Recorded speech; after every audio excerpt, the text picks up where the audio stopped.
Good morning बच्चों। मैं स्वतंत्र कुमार सिंह आपके सामाजिक विज्ञान का अध्यापक हूँ। विषय आज हम लोग सामाजिक विज्ञान के प्रथम पाठ फ्रांसीसी क्रांति के बारे में चर्चा करेंगे।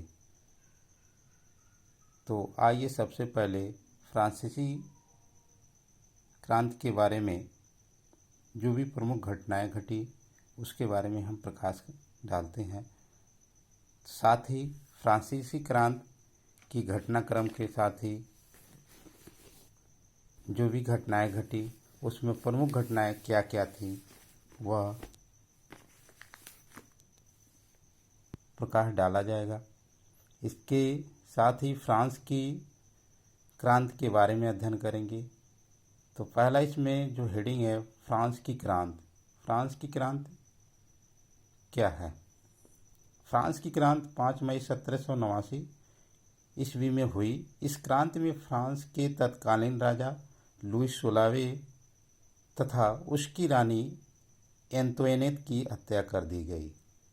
अर्थात फ्रांस की घटना का क्रम जो प्रमुख था वह था राजा लुई 16वें की हत्या तथा उसकी पत्नी मेरी एंतोनेट की हत्या, जो देखा जाए तो फ्रांस की प्रमुख घटनाओं में सबसे प्रमुख थी।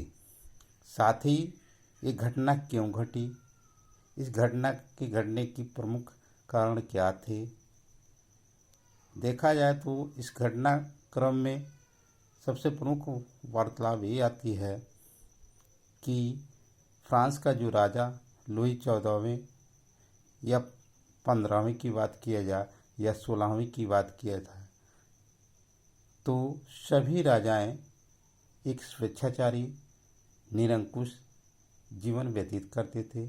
साथ ही साथ वे अपने आप से मतलब रखते थे और वहाँ की प्रजा से कोई उनका लगाव नहीं था।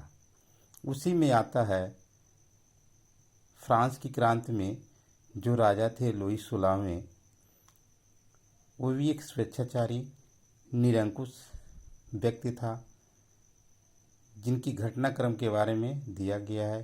फ्रांस में अनेक घटनाएं जो घटी उसमें से सबसे प्रमुख घटनाएं थी बास्तिल घटना। बास्तिल की घटना 14 जुलाई 1789 ईस्वी को घटित हुई, जिसमें देखा जाए तो यह सबसे प्रमुख घटना थी। आखिर में यह घटनाएं क्यों घटी, बास्तिल की घटनाएं क्यों घटी, आइए इसके बारे में हम कुछ चर्चा करेंगे। देखा जाए तो बास्तिल की घटना घटने का सर्वप्रथम जो कारण था वह था कुछ विशेष मुद्दे थे। वहाँ पर देखा जाए तो बास्तिल एक किला है। किले में राजा ने सुरक्षा सामग्री की जितने हथियार थे उसमें रखे थे। साथ ही साथ बास्तिल किले में कैदियों को भी बंद किया गया था और एक जनता का झुंड चला जिसमें महिला और पुरुष सभी एकत्रित होकर बास्तिल किले पर हमला बोली। और हमला बोलने का मुख्य कारण क्या था, देखा जाए तो यह घटना पेरिस की जनता के द्वारा तोड़फोड़ करने की प्रमुख घटना थी। 12 जुलाई 1789 को पेरिस में हो रहे उपद्रव की सूचना पाकर बहुत से सशस्त्र लुटेरों भी नगर में आ गए और उन्होंने सर्वत्र लूटमार, तोड़फोड़ तथा आतंक फैलाना प्रारंभ किया। 14 जुलाई 1789 की घटना में यह घटना बास्तिल घटने के नाम से जाना गया। साथ ही साथ देखा जाए तो बास्तिल का जो प्रमुख दुर्ग रक्षक था जिसका नाम था देलोन, उसकी हत्या की गई और कैदियों को रिहा कराया गया।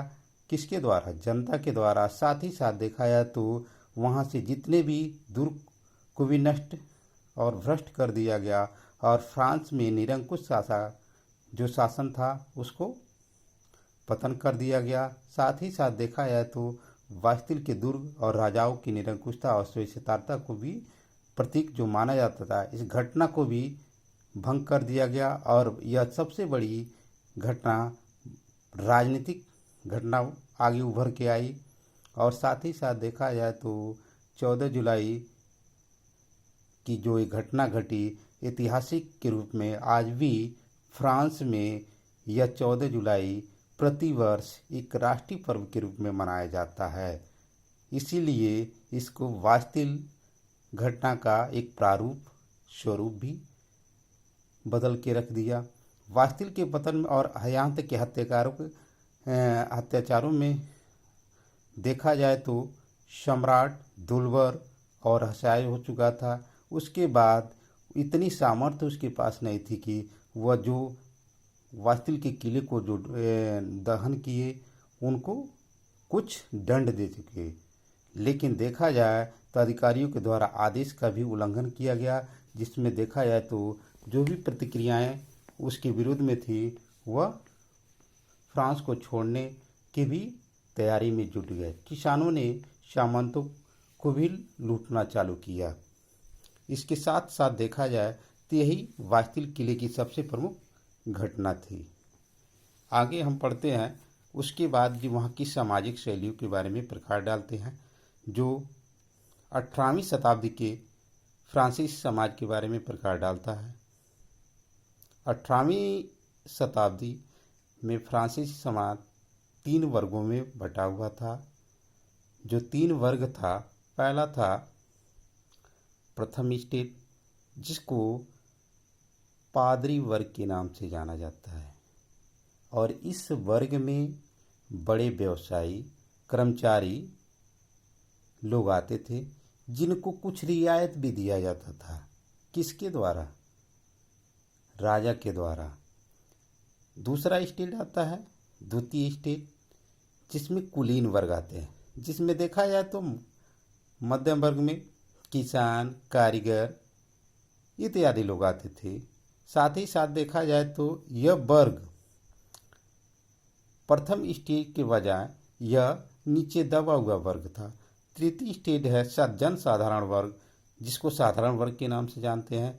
इसमें सबसे छोटे किसान, भूमिहीन इत्यादि व्यक्ति आते थे, जिनका प्रमुख कारण यही था कि इन तीनों स्टेजों में देखा जाए तो जो जन साधारण वर्ग था वह सभी वर्गों से दबा हुआ था। फ्रांसीसी क्रांति के घटनाक्रम में देखा जाए तो यह सामाजिक घटनाएं सबसे प्रमुख घटना थी, जिनका प्रमुख कारण यही था कि समाज के द्वारा ही एक दूसरे को घटना का अंजाम बनाया जाता था। इसमें कुछ वर्गों को प्रथम स्टेज में जोड़ा गया था, कुछ वर्गों को द्वितीय स्टेज में जोड़ा गया था, कुछ वर्गों को तृतीय स्टेज में जोड़ा गया था। साथ ही साथ देखा जाए पादरी वर्ग, कुलीन वर्ग और जनसाधारण वर्ग, यह जो भी वर्ग बनाया गया था यह राजा के द्वारा ही बनाया गया था, और जनता ही इसका विरोध करती थी एक दूसरे का।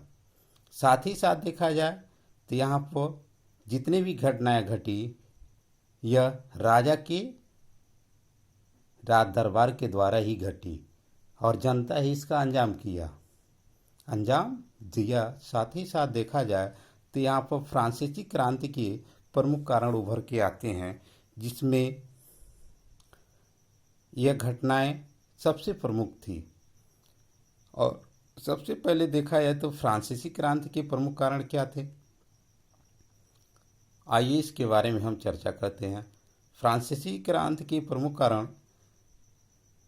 के रूप में देखा जाए तो सबसे पहले आती है पॉलिटिकल रीजन, अर्थात राजनीतिक कारण।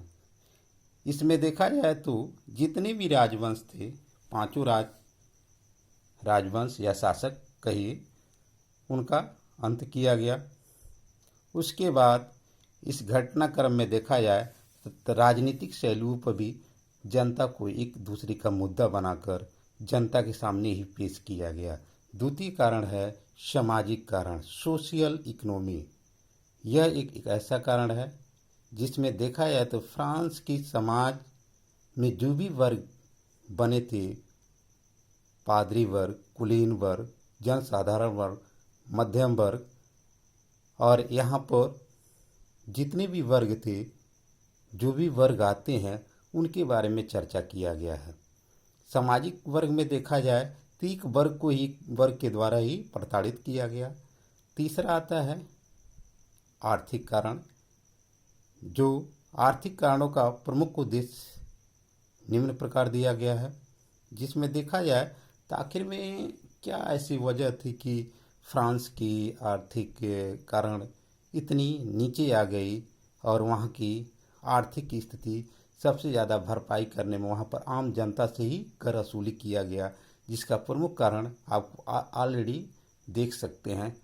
किसी भी व्यक्ति की अगर आर्थिक स्थिति के बारे में देखा जाए कमज़ोर क्यों होती है, कमज़ोर होने का सबसे प्रमुख कारण होता है बेफजूल खर्च। साथ ही साथ देखा जाए तो अपने आप को अगर बेफजूल खर्च पर रोक न लगाया जाए तो आने वाले समय में देखा जाए तो किसी भी व्यक्ति, देश या समाज की बात किया जाए तो उसकी आर्थिक स्थिति पर सबसे ज़्यादा उसका बुरा प्रभाव पड़ता है। उसी प्रकार फ्रांस की क्रांति में आता है बेफजूल खर्च, जो देखा जाए तो रिक्त कोष को खाली करने का प्रमुख कारण था। दूसरा है जनता का आर्थिक शोषण, जिसमें देखा जाए तो एक जनता के द्वारा नीचे वाले वर्ग को शोषण किया गया। तीसरा आता है उच्च वर्ग को कर से मुक्त। आखिर में ये कौन सा न्याय है? एक वर्ग ऊंचा वर्ग था, अर्थात जो उच्च वर्ग था जिसके पास आमदनी भी अधिक थी, नीचे वाला वर्ग उससे भी छोटा था।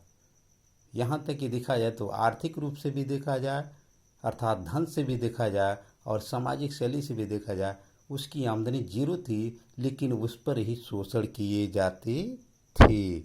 साथ ही साथ देखा जाए तो उनके द्वारा, अर्थात बड़े वर्ग के द्वारा ही निचले वर्ग को दबाया जाता था। उसके बाद आता है व्यवसायिक एवं व्यापारिक वर्ग में एक दूसरे का अवरोध। बेकारी की समस्याएं। बेकारी क्यों होती है? बेकारी की सबसे बड़ी समस्याएं ये है जहाँ पर समाज में देखा जाए तो सामाजिक शैली न हो। उसके बाद आर्थिक मंदी का कारण हो सकता है। तीसरा रीज़न आप उसमें स्पष्ट कर सकते हैं बाजार नियंत्रण प्रणाली न हो।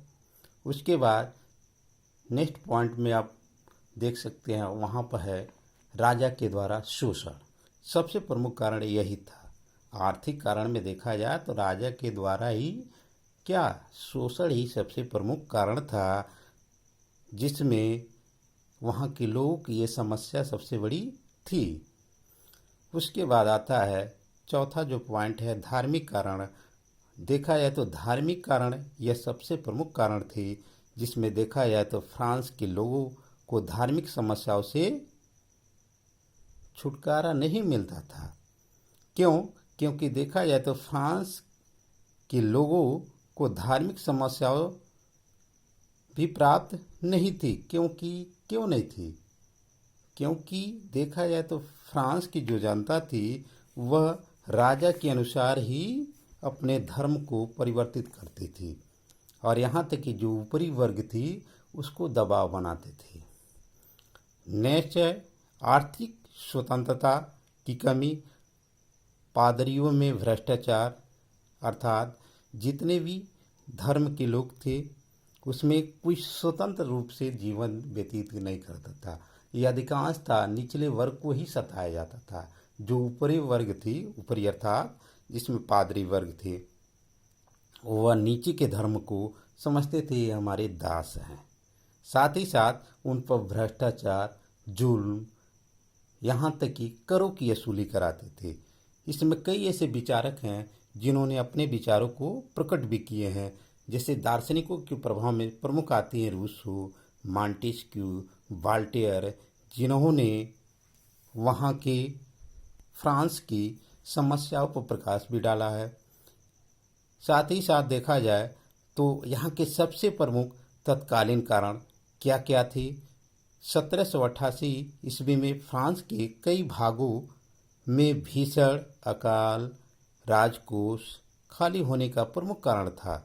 आखिर में यह भूखमरी, अकाल, ये घटनाएं क्यों आई? इस पर बच्चों हम चर्चा करेंगे। कि आखिर में किसी भी राज्य में अकाल या राजकोष का खाली होना ये क्यों होता है। होने का प्रमुख कारण यही है, या तो वहाँ का राजतंत्र सही न हो, या जनतंत्र अर्थात प्रजातंत्र की बात किया जाए, प्रजा संतुष्ट न हो। सबसे मेन मुद्दा यही होता है कि आखिर में वहाँ की राजा के विरुद्ध में जनता क्यों खड़ी थी। ये तो कह सकते हैं या तो राजा जनता की इच्छा की पूर्ति न करता हो, या जनता राजा को आदर न देता हो। लेकिन इसमें सही निर्णय यही था कि राजा एक स्वेच्छाचारी निरंकुश व्यक्ति था। आइए, इसमें एक कहानी भी था, जिसमें एक बार की घटना है कि एक बार राजा की जो पत्नी थी, लुईस 16वीं की पत्नी मेरी एंतोनोएट, एक बार अपनी राजसवारी के द्वारा नगर भ्रमण के लिए निकली। उसी समय निकलने के तुरंत ही कुछ बच्चे, वहाँ की जनता रानी की बग्गी के पीछे नंगी दौड़ती हुई गई। साथ ही साथ देखा जाए तो जनता की दौड़ती हुई क्या कारण था, दौड़ने का क्या कारण था। दौड़ने का कारण था जो भूखी नंगी जनता रोटी रोटी ब्रेड के भी नारे लगा रहे थे। लेकिन यह वजह नहीं थी, जनता रोटी के लिए, अपनी भूखे प्यास पेट को चलाने के लिए, साथ ही साथ यहाँ तक कि फ्रांस में जो भी विद्रोह हो रहा था उसको रोकने के लिए यह काम करने के लिए गई थी। क्यों गई थी? जानते हैं आप लोग कि महिलाएं दयालु होती हैं, इसीलिए राजा की बग्गी के पीछे अर्थात रानी की बग्गी के पीछे औरतें, बच्चे दौड़ने ते हुए गए। लेकिन परिस्थितियां अनभिज्ञ होती हैं। रानी ने एक ही शब्द में कहा, अगर रोटी नहीं मिलती